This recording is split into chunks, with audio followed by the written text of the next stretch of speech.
I'd like to talk a little bit about pastors' families, for your family, just for a bit. This is a subject that I've been interested in a number of years. The point being that the family is not one more thing to put on your to-do list. It's not one more burden that you have to manage or to carry. You have a covenant commitment to your spouse and to your children, which is not the same as the commitment that you have to your congregation. Here are 5 things to think about with respect to your own family. The first principle is this: teach your congregation to value strong families for everybody, and that means including you. If you want your congregation to understand why your family is important to you, they need to understand why families are important, period. What difference does it make to have strong marriages, to have loving and dedicated parents? Your congregation probably already expects you to have a model marriage, perhaps even perfect kids in some ways.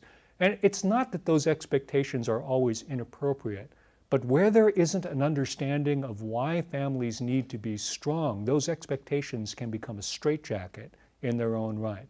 Point number 2 is this: be intentional about making time for your family and then guard that time as best you can. Don't fall into that whole thing about the distinction between quantity time and quality time. The truth of the matter is, you're not going to get the kind of quality that you want unless there's ample time to make it happen. So make time for your family, to have fun together, to talk with each other, to learn who your children's friends are, and to learn what their interests are and to share those interests with them.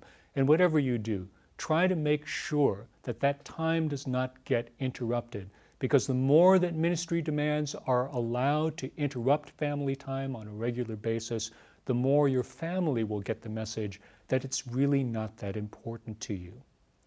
Point number 3, guard your family's privacy, their privacy as well. Now, you might be used to being in the limelight. You might even thrive on being in the limelight, but not everyone in your family may feel the same way about it.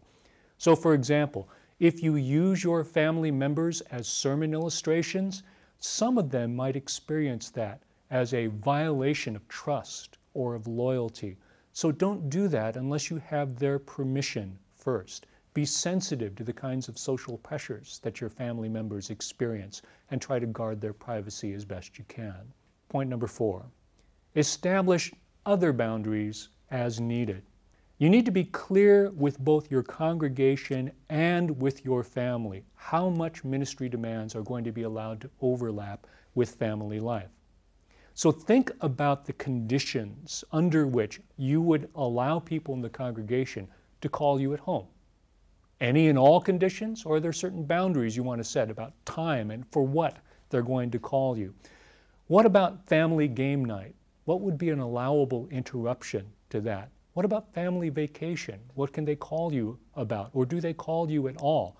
What will you allow to interrupt your child's recital or their big game and cause you to not be there? What constitutes an emergency, and what kinds of contingency plans do you have in place? Talk about these things with the leadership of your congregation so that you can guard the time that you have, so that you can have the boundaries needed for your family to be strong. And finally, talk to your family about what it means to them to be part of a minister's family. Now, when I say talk to them, I don't mean teach, and I don't mean preach, I don't mean make a sermon out of it. I mean have a conversation. Listen well, empathize with what it is that they're saying. It's not just the congregation that has expectations of your family. You have expectations too. You have certain assumptions about how you would like your spouse and your children to be involved in the ministry. Find out what they think and let them know what your expectations are, and be willing to work together on that. Remember that they may be reluctant to tell you what they're really thinking and what they're really feeling, because they know that you're under stress and they don't want to add to your burden. So make sure that you make it safe for them to be able to really be honest with you and be ready, be prepared to hear some things that might challenge you.